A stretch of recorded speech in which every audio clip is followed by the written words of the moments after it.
Assalamualaikum. This is me Shehzad Ali from BBA 21, roll number 85.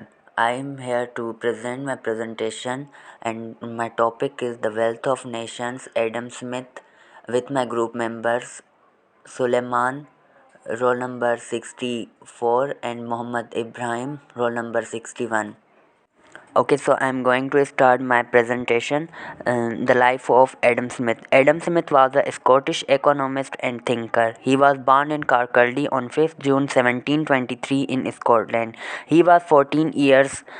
He entered the University of Glasgow, where he studied the moral philosophy and developed the passion of liberty and free speech. In 1748, he started teaching.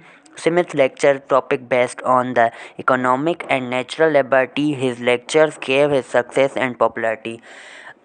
Adam Smith जो था Scottish economist था जो कि कर्कल्डी शहर में 5 जून 1723 को Scotland में पैदा हुआ। ये 14 साल की उम्र में यूनिवर्सिटी ग्लासगो में एडमिशन ली, जहाँ पे इसने फ़िलासफ़ी डेवलप की और लिबर्टी पे लेक्चर्स देना शुरू किया, जिससे ये बहुत फेमस हुआ और बहुत कामयाबी मिली इसको। Famous Adam Smith was famous for his two books, namely The Theory of Moral Sentiment, published in 1759, based on the social relationship and explained the source of mankind and ability of moral judgment. The Wealth of Nation, published in 1776, regarded as Smith's most famous book. Adam Smith अपनी दो books की वजह से बहुत famous था। The theory of moral sentiment published हुई थी 1759 में, ठीक है। जो और उसकी जो बुक थी उसने जो लिखी थी वो थी रिलेशनशिप, एक्सप्लेन की थी उसने, और मैन इंसानियत के ऊपर, जजमेंट के ऊपर। The wealth of nation publish हुई थी ये बुक 177।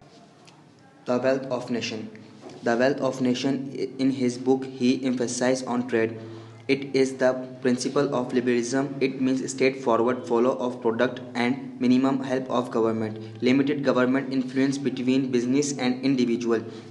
जो उसकी सेकंड बुक थी द वेल्थ ऑफ नेशन, वो एम्फेसाइज थी ट्रेड के ऊपर। It is the principle of liberalism, जिसका मतलब है straight forward follow of product and minimum help of government. वो स्ट्रेट फॉरवर्ड थी, प्रोडक्ट के लिए मिनिमम मदद करती थी वो गवर्नमेंट को। Limited government influence between business and individual, और बिजनेस और इंडिविजुअल के बीच में वो इन्फ्लुएंस करती थी गवर्नमेंट इन्फ्लुएंस को।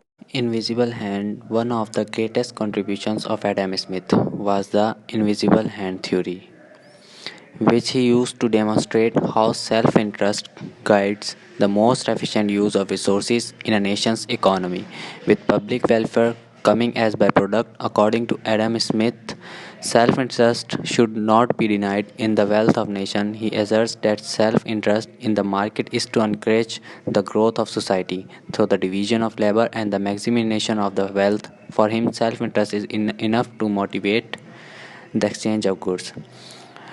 जो इनविजिबल हैंड थ्योरी थी वो एक बहुत अच्छा कंट्रीब्यूशन था एडम स्मिथ का, जिसमें उसने बताया था कि जो सेल्फ इंटरेस्ट है उसको अगर हम उससे गाइड करके एफिशिएंसी हासिल करें तो एक बहुत अच्छी रिसोर्स बन सकता है नेशंस की इकॉनमी के लिए, पब्लिक के लिए भी और किसी भी प्रोडक्ट के लिए भी। एडम स्मिथ के मुताबिक Division of labor. The division of labor means the division of work refers to the division of a large task. It means the specialization of cooperation, individuals who perform specific tasks and roles. Division of work जो था उसका मतलब ये था कि हम work जो है उसको डिवाइड कर सकते हैं, हर उस एम्प्लॉय को या हर उस बंदे को एक स्पेसिफिक काम दे सकते हैं जिसमें वो स्पेशलाइज्ड हो, जिसमें वो महारत रखता हो, ताकि जो भी कंपनी के या किसी भी इकोनॉमी अगर हमें रेस करनी है या कोई भी हमें काम करना है, ताकि जो गोल्स हैं वो अकम्प्लिश्ड हो सकें, वो उसके हम गोल्स को हासिल कर सकें। तो इसके लिए डिवीज़न ऑफ वर्क एक बहुत ज़रूरी चीज़ है।